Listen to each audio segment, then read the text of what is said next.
Hello दोस्तों। परिग्रही हमेशा ही हम सब के लिए एक बहुत ही इंटरेस्टिंग विषय रहे हैं। फिर चाहे हम लोग बात करें अनआइडेंटिफाइड फ्लाइंग ऑब्जेक्ट यूएफओ की या फिर एलियंस और मार्शियंस की, इन सब ने ही हमेशा से हमारे दिलों में एक अलग ही जगह बना के रखी है। और ये लाजमी भी है क्योंकि मानव जाति की शुरुआत के कुछ अंशों से हमें कुछ ऐसी चीज़ें पता लगती हैं जिससे हम कह सकते हैं कि मानव सभ्यता के पूर्व भी एक बहुत ही विकासशील सभ्यता रही है जो हम लोगों से कई ज़्यादा आधुनिक और समझदार थी। आज हम लोग जिस घटना के बारे में बात करने जा रहे हैं वो घटना कोई मामूली घटना नहीं है, बल्कि वो अपने आप में एक बहुत ही विस्मय कर देने वाला विषय है। आज हम लोग जिस घटना के बारे में बात करने जा रहे हैं उसने रिसर्चर्स, आर्मी और ना सिर्फ इतने सारे लोगों, पॉलिटिशियंस, बल्कि इस पूरी दुनिया को कहीं ना कहीं आश्चर्यचकित कर दिया था। लेकिन समय के साथ ही ये घटना दब गई और इस घटना पे किसी ने ज़्यादा ध्यान नहीं दिया। तो चलिए शुरू करते हैं आज के वीडियो को और बात करते हैं उस हैरान कर देने वाली घटना की। ये समय है तब का जब यूएसए और जापान आपस में लड़ा करते थे। इन दोनों के बीच ही कहीं ना कभी युद्ध होता ही रहता था और युद्ध इतनी तीव्र गति से होता था जिससे दोनों ही दलों का काफ़ी नुकसान होता था। ये घटना है पर्ल हार्बर की।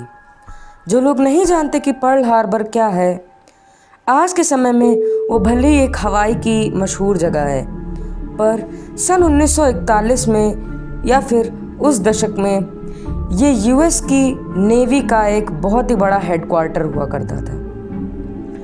ये यूएस की नेवी और नौसेना में एक बहुत ही अहम रोल प्ले करता था। साथ ही साथ ये जापान के लिए खटकने वाली बहुत बड़ी जगह थी। जापान ने इस पर 7 दिसंबर 1941 को हमला किया था और इसी के बाद की है ये घटना जिसके बारे में आज हम लोग जानने वाले हैं।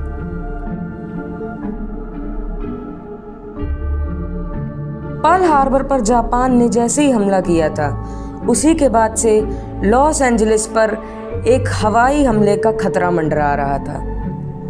वो एक रेड जोन था जिस पर कभी भी हवाई हमला हो सकता था।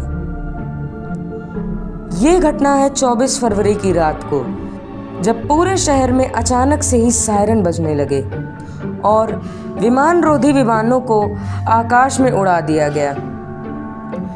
3 नागरिक इस घटना में मारे गए। साथ ही साथ कई लोगों ने यह भी दावा किया कि यहाँ पे बहुत ही बड़ी तबाही हुई थी और उन्होंने बहुत बड़े बड़े जहाज देखे थे। इस घटना के कुछ ही दिनों बाद जब इस मामले पर जापान से जवाब मांगा गया तो जापान ने स्वयं कहा कि इस समय हम लोगों ने कोई भी हमला लॉस एंजलिस पर नहीं किया है। ये घटना बहुत ही असमंजस में डाल देने वाली है कि जब जापान ने हमला ही नहीं किया तो हमला किया किसने, क्योंकि उस समय कोई भी ऐसा देश नहीं था जो कि अमेरिका से दुश्मनी मोड़ लेता या फिर वो अमेरिका पे हमला करता। तो ये एक रहस्य की बात है कि आखिर वहाँ पे हमला किया किसने। बाद में जब इसके बारे में सवाल पूछे गए अमेरिकी सेना से तो उन्होंने कहा कि ये एक झूठा अलार्म बजा है, यानी ये अलार्म से गलती हुई है, अलार्म गलती से ही बज गया जिसकी वजह से भगदड़ मच गई। उन्होंने कहा कि ये अलार्म शायद इस वजह से बज सकता है क्योंकि मौसम का गुब्बारा उस समय लॉस एंजलिस के ऊपर से ही उड़ रहा था, तो गलती से उस मौसम के गुब्बारे को विमान समझकर अलार्म बजा दिया गया। पर वहीं जो वहाँ पे प्रत्यक्षदर्शी थे उन्होंने इस बात का दावा किया कि नहीं, वहाँ पे गुब्बारा नहीं था। जब वहाँ पे प्लेन्स आए तो फिर काफ़ी सारी रोशनियाँ चमक रही थी। साथ ही साथ वो एक बहुत ही बड़ा विमान था। ये हैरान कर देने वाली बात है कि आखिर वो बड़े विमान आए कहाँ से। ज़्यादातर लोगों का ये दावा है कि ये यूएफओ थे, ना कि कोई विमान, और ये एलियंस का संकेत था सन 1941 में कि कुछ बड़ा होने वाला है। उस समय विश्व युद्ध द्वितीय तो चल ही रहा था। इसी के साथ इसके बारे में कई सारी अफवाहें भी फैली, पर सच्चाई क्या है हम में से कोई नहीं जानता। उस समय ये बात काफ़ी ज़्यादा उठी थी और ये एक राजनीतिक मुद्दा भी बन गया था, पर जैसे जैसे समय बीतता गया इसमें सबका आकर्षण कम हो गया और आज शायद ही इस मामले के बारे में कोई जानता होगा। आपको इसके बारे में क्या लगता है, हमें नीचे कमेंट सेक्शन में ज़रूर बताइएगा। और अगर आपको आज का वीडियो अच्छा लगा तो लाइक बटन को ज़रूर दबाइए ताकि हमें ऐसे ही वीडियोस बनाने की प्रेरणा मिलती रहे।